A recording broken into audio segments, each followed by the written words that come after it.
আজকে শামীম ওসমান আসেন, মাঠ খালি, ফুটবল আছে, আমাদের 11 জন আছে, আসেন খেলি। ওই শামীম,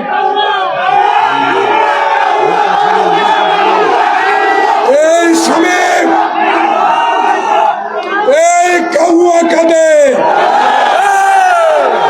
হাসান মাহমুদ, ওই বেটকায় বেটকায় কথা কয় ইনু সাহেব কোথায়?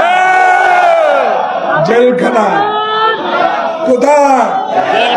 আজকে দেখলাম একজন লাঠি ভর দিয়ে, আমারে না পা ভাঙ্গা গেছে, লাঠি তোর কি হয়েছে এটা দেখা।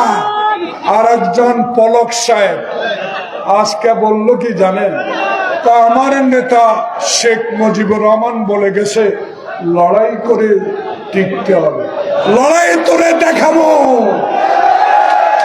শামীম ওসমান তুই কোথায়? হায় একটু খেলি।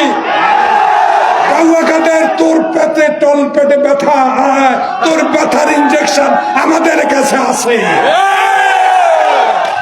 তোর ব্যথার ইঞ্জেকশন আমাদের কাছে আছে।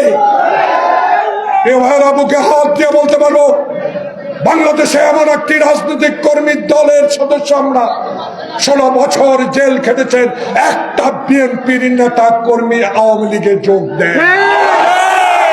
তবে জাকারিয়া সুমন,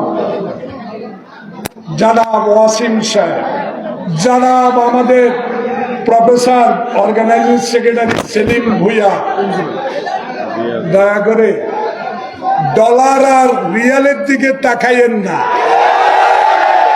এখন নতুন নতুন রসগোল্লা কিনে উপজেলায় যাব, তাকাইয়েন না। যারা খাঁটি, যারা জেলে গিয়েছে, যারা হাঁটুপানিতে দাঁড়িয়েছিল, যারা কবরস্থানে ঘুমিয়েছে, তাদেরকে মূল্যায়ন করতে হবে। এমপি হন, এমপি আল্লাহ দিব। এমপি কপালে থাকতে লেখা দেখবো অনেক নেতা, এখানে আমার বন্ধুরা আছেন, কতজনের নাম করুন। আর এমপি কপালে লেখা থাকলে আল্লাহ রসুল লেখা বলেছে। কিন্তু যদি কর্মীদের মূল্যায়ন না করে খালি কেউ কেউ ডলার আর রিয়ালের জোরে নমিনেশন পান, এটা কল্পনা করেন না। এটার নাম তারেক রহমান, এটার নাম তারেক রহমান।